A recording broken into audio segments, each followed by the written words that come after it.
భద్రాచలం శ్రీ సీతారామచంద్ర స్వామి ఆలయంలో తెలంగాణ రాష్ట్ర దేవాదాయ శాఖ వారి ఆదేశాల మేరకు వైదిక పండితుల సూచనల ప్రకారం ప్రస్తుతం వర్భాభావము కారణంగా కరువు పరిస్థితులలో భగవదనుగ్రహంతో వర్షములు కురిసి చక్కటి పాడి పంటలతో రాష్ట్రం సుభిక్షంగా ఉండాలని ఆకాంక్షిస్తూ శనివారం ఆషాఢ శుద్ధ ఏకాదశి తొలి ఏకాదశి సందర్భంగా ఆలయ పండితులచే శ్రీరామాత్మక వరుణయోగం హోమం నిర్వహించారు.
ओम नमो नारायणाय स्वाहा ओम नमो नारायणाय स्वाहा ओम नमो नारायणाय स्वाहा ओम नमो नारायणाय स्वाहा ओम नमो नारायणाय स्वाहा ओम नमो नारायणाय स्वाहा ओम नमो नारायणाय स्वाहा ओम नमो नारायणाय स्वाहा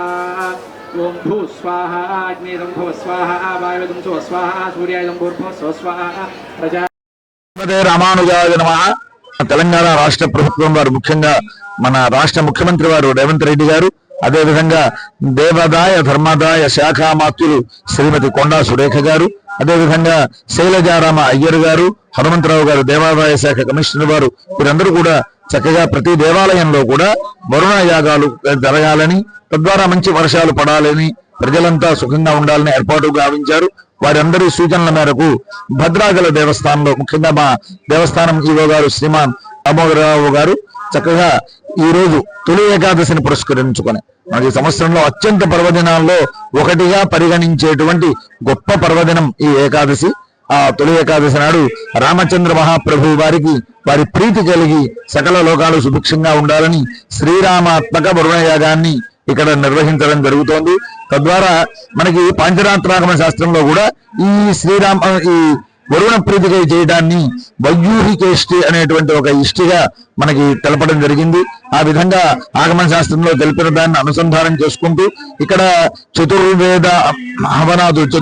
మంత్రాలతో హవనాదులు గావించడం, ఒక 4 కలశాలను ఏర్పాటు చేయడం, ఆ 4 కలశాల్లో వాసుదేవ సంకర్షణ ప్రద్యుమ్న అనిరుద్ధులను ఆవాహన చేయడం, ఆ తర్వాత వారి మంత్రాలతో ప్రత్యేకంగా హవనం చేయడం, అంతేగాక సకల జనులు కూడా సమస్త లోకాలు సకల జనులు అంతా సుభిక్షంగా ఉండాలి అని సంక్షేప రామాయణంలో మూల రామాయణం అంటారు, చాలా మహిమాన్వితమైనటువంటిది. ఆ మూల రామాయణానికి వరుణ మంత్రాలని సంపుటీకరణ చేసి ప్రత్యేకంగా హోమం చేసి ఆ హోమ సంపాతాజ్యాన్ని సేకరించి వాటితో కలశాలని స్పర్శ గావించి వాటితో రామచంద్ర మహాప్రభు వారికి అభిషేకం జరిగేటువంటి ఈ ప్రక్రియ చాలా వైలక్షణ్యమైన ప్రక్రియ, ఆగమ ప్రక్రియ. ఇదంతా జరగాలి, తద్వారా లోకమంతా సువృష్టితోటి సుభిక్షంగా ఉండాలి అని సంకల్పం చేసి మా దేవస్థానం శ్రీ సీతారామచంద్ర మహాప్రభు వారి దేవస్థానం ఈవో గారు శ్రీమాన్ దామోదరరావు గారు సంకల్పం చేసి మాకు వైదిక సభ్యులందరికీ తెలియజేశారు. దాన్ని పురస్కరించుకొని ఈ రోజు శ్రీరామ మహాయాగం, శ్రీరామాత్మక వరుణ యాగం వైయూహికేష్టి అనేది చాలా వైభవంగా ఇక్కడ నిర్వహించడం జరిగింది. అనేక మంది భక్తులు ఈ రోజు స్వామిని దర్శించిన భక్తులంతా కూడా చక్కగా ఈ రామాత్మక వరుణ యాగాన్ని కూడా సేవించి తరించారు. అదేవిధంగా దీనివల్ల సకల సువృష్టి కలిగి మన తెలంగాణ రాష్ట్ర ప్రభుత్వమే కాక మన భారతదేశం అంతా కూడా, భారతదేశంలో అంతా సువృష్టి వర్షించి చక్కగా నదులన్నీ మంచిగా జలాలతో పారుతూ సకల రైతులంతా సుభిక్షంగా ఉంటూ తద్వారా సకల జనులు అందరూ కూడా, ఎంత రైతు బాగుంటే సమస్త ప్రజానీకం అంతా బాగుంటుంది, మంచి వృష్టి ఉంటే పశువులు బాగుంటాయి, రైతు బాగుంటాడు, తద్వారా ఈ సకల జనులు అందరూ సుభిక్షంగా ఉండాలి అనేటువంటి సంకల్పంతో జరిగేటువంటి ఈ యాగం సుసంపూర్ణమై రామచంద్ర మహాప్రభు వారి అనుగ్రహం వల్ల అందరూ కూడా సుభిక్షంగా ఉండాలని ప్రార్థన చేస్తున్నాం.